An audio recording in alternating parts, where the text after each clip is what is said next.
Kristjan naj se vedno spominja načinov in okoliščin, v katerih se je Bog pokazal navzočega v njegovem življenju. Le to namreč krepi pot vere.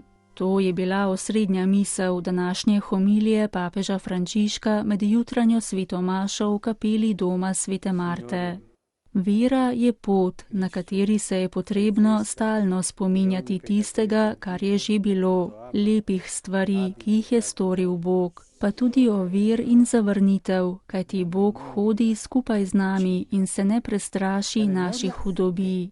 Papež je izhajal iz berila iz apostolskih del, v katerem gre Pavel na sobotni dan v shodnico v Antiohiji in oznanja evangelij.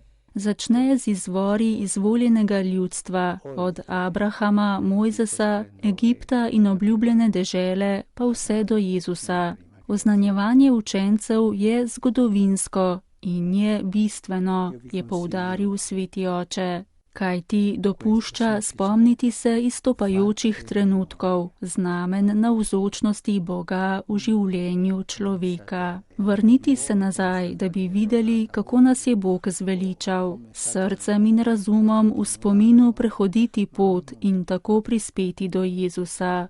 Jezus sam nam je v najpomembnejšem trenutku svojega življenja dal svoje telo in svojo kri ter nam rekel: to delajte v moj spomin. Spomin na Jezusa, spominjati se, kako nas je Bog zveličal.